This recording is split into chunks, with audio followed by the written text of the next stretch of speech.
Good morning to everyone. Today session में discuss करेंगे inter की एक मोस्ट इम्पोर्टेंट फिजिक्स के एक महत्वपूर्ण टॉपिक के साथ एक समान वैद्युत क्षेत्र में आवेशित कण की गति।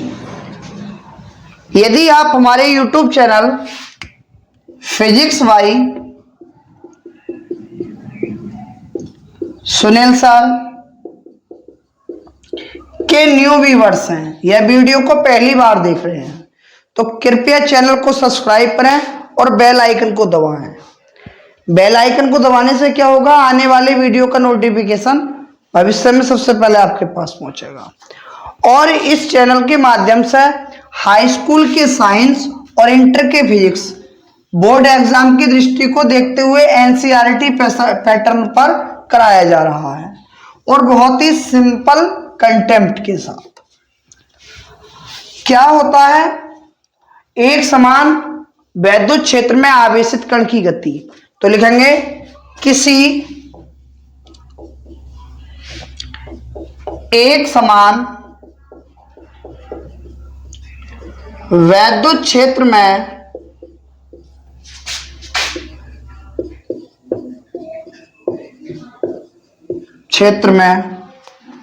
आवेशित कण की गति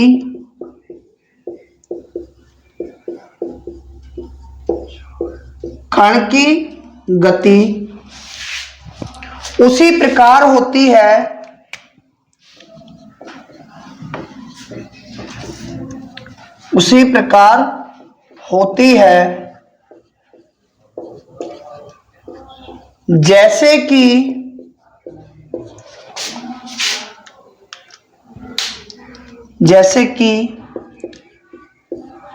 एक समान गुरुत्वीय क्षेत्र में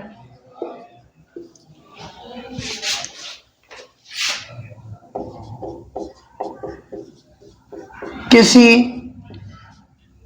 विक्षेप्य की गति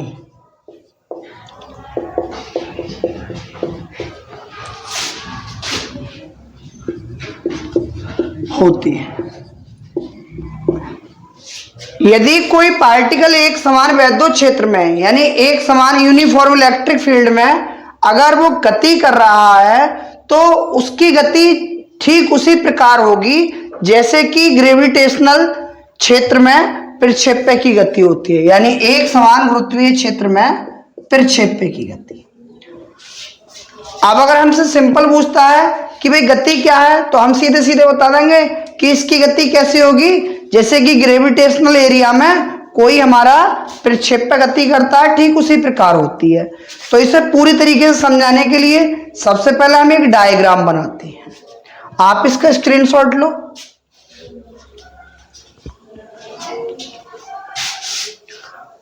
अब हम इसका डायग्राम बनाते हैं।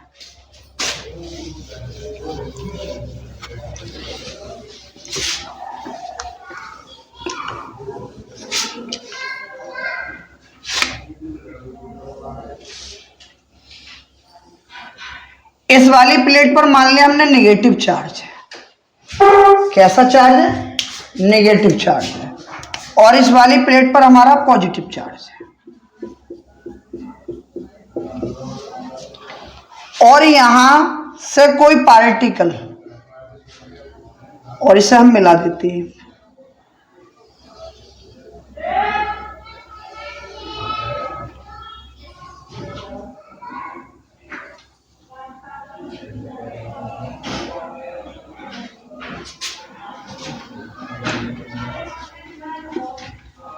ये यूनिफॉर्म इलेक्ट्रिक फील्ड है, यानी एक समान वैद्युत क्षेत्र है।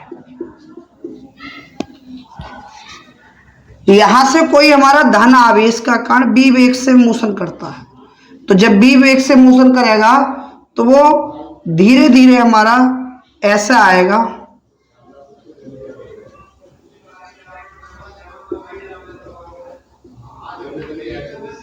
आगे की ओर बढ़ जाएगा।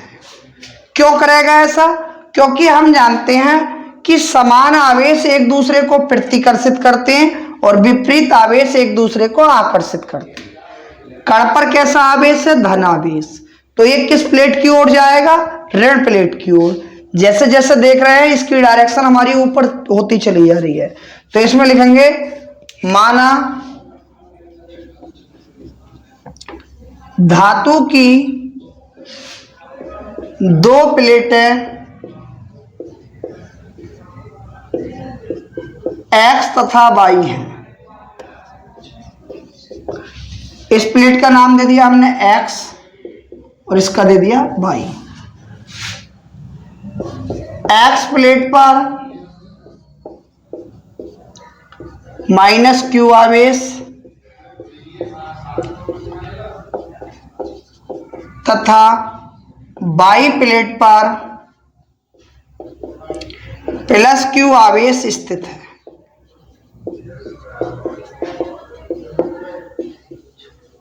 +Q आवेश स्थित है। बस इतना ही लिख दो, ज्यादा मत लिखो कि माना दो प्लेटें X तथा Y हैं, X प्लेट पर -Q आवेश तथा Y प्लेट पर +Q आवेश स्थित है। इसे हम मिटा देते हैं। अब आते हैं अपने डेरिवेशन की तरफ। बेटा डेरिवेशन की तरफ आओगे तो हमने एक चीज पढ़ी है। क्या पढ़ी है?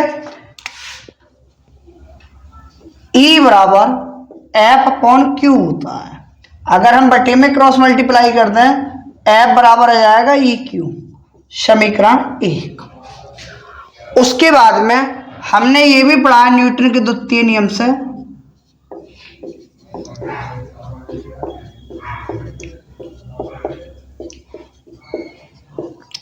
न्यूटन का द्वितीय नियम क्या होता है?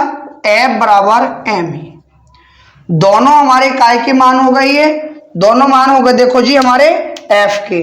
तो हम लिखेंगे यहां समीकरण 1/2 से 1/2 से क्या हो जाएगा बेटा? ma = EQ, या यहां से एक ही वैल्यू आ जाएगी EQ/m। कुल मिलाकर हमें यहां से क्या मिल गया? इसका त्वरण मिल गया। किसका? उस कण का जो कि एक समान हमारा क्या कर रहा है? वैद्युत क्षेत्र में गति कर रहा है। देखो ये बटे में m है, इसे मैं ऊपर लिख देता हूं, आपको दिखाई नहीं दे रहा है। तो यह आ जाएगा हमारा A बराबर EQ/m। क्यों? क्योंकि गुणा की चीज कहां चली जाएगी? बटे में। आप इसका स्क्रीनशॉट आगे ले लो, इसका स्क्रीनशॉट लो। मैं इतने मार्कर में भी इंक डाल लेता हूं।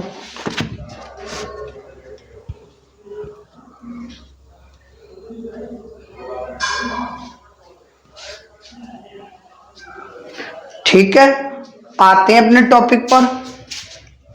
यहां से हमें क्या मिल गया? यहां से हमें ये मिल गया त्वरण क्या है? EQ/m। हमने पढ़ा है कि चाल बराबर क्या होता है? दूरी बटे समय। चाल बराबर दूरी बटे समय। चाल कितनी मानी? b। दूरी यहां से लेके ये पार्टिकल x एक्सिस में जा रहा है तो दूरी कितनी हो गई? x। समय कितना? t। अगर हम यहां से दूरी का मान निकालें तो दूरी बराबर आ जाएगा bt। अब हमारे पास दो मान हो गए, एक तो a का हो गया कितना? EQ/m, और एक आ गया बेटा t का, सॉरी t का मान निकालो यहां से। तो t का मान निकालोगे तो कितना आ जाएगा? t बराबर x/b। दो मान हमने यहां से निकाल दिए। आप इसे और थोड़ा सा देख लो।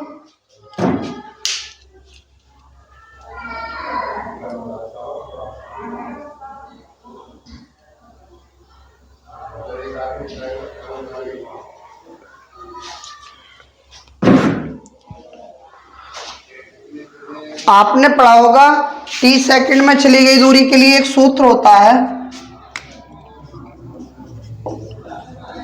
t सेकंड में चली गई दूरी, वो आता है बेटा s बराबर 1/2 AT²। t वे सेकंड में चली गई दूरी। अब ये कण हमारा चल कहाँ रहा है डियर स्टूडेंट? ये हमारा चल रहा है कण y एक्सिस में। तो दूरी कितनी आ गई? y। 1/2। a का मान कितना है? E Q upon M.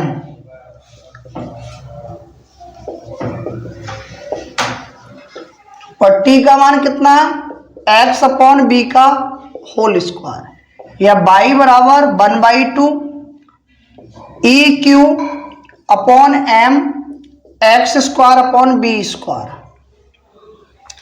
आपने फर्स्ट ईयर में पढ़ा होगा कि जब कोई समीकरण द्विघात में होती है तो वो ये इंडिकेट करती है कि प्रक्षेपक का पथ हमारा कैसा है, परवलयाकार।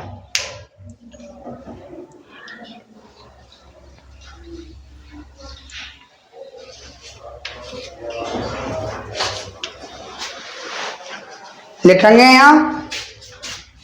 यहां x की द्विघात है जो कि यह बताती है कि आवेशित कण का पथ परवलयाकार होता है।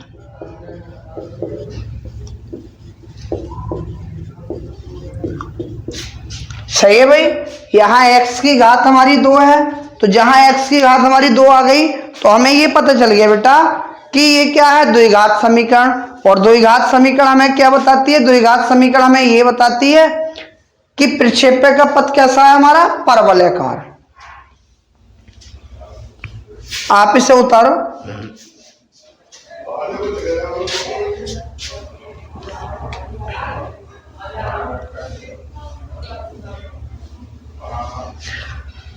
हाँ, ये तो हमारा x और y एक्सिस में हो गया।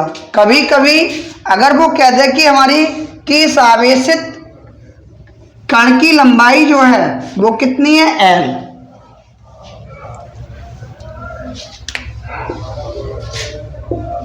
यदि आवेशित कण की लंबाई x बराबर l है, तब जब x बराबर l होगा तो यह आ जाएगा y बराबर 1/2 E Q upon m b square into l का स्क्वायर। वहां पर ये वाली कंडीशन आ जाएगी। और बेटा हमने एक बात और पढ़ी है कि अगर गतिज ऊर्जा के रूप में इसका मान निकालना हो तो k बराबर हाफ एम बी स्क्वायर पढ़ा है आपने, बिल्कुल पढ़ा है। आपने ये पढ़ा होगा कि अगर कहीं वी नो दैट k बराबर हाफ एम बी स्क्वायर, जहां हमारा 1/2 एम बी स्क्वायर है उसकी जगह हम k लिख सकते हैं। तो इतने की जगह आप चाहो तो k भी बढ़ा सकते हो, वो आपके ऊपर है कि कहीं न्यूमेरिकल में हमें k का मान दिया है यानी गतिज ऊर्जा दी है, वहां m और b स्क्वायर का मान नहीं दिया तो डायरेक्ट आप इससे कर सकते हो। इसे देख के जाइएगा बोर्ड एग्जाम के लिए, ये काफी अच्छा डेरिवेशन है। न्यूमेरिकल्स भी कभी कभी इसके ऊपर बन जाते हैं और ये कराया नहीं जाता, इस वजह से आपको लगता है कि ये कठिन है। ठीक है, आई होप आपको ये वीडियो पसंद आई होगी। अपने मित्रों के साथ शेयर करें, वीडियो को लाइक करें तथा बेल आइकन को दबाएं। Thanks for watch video.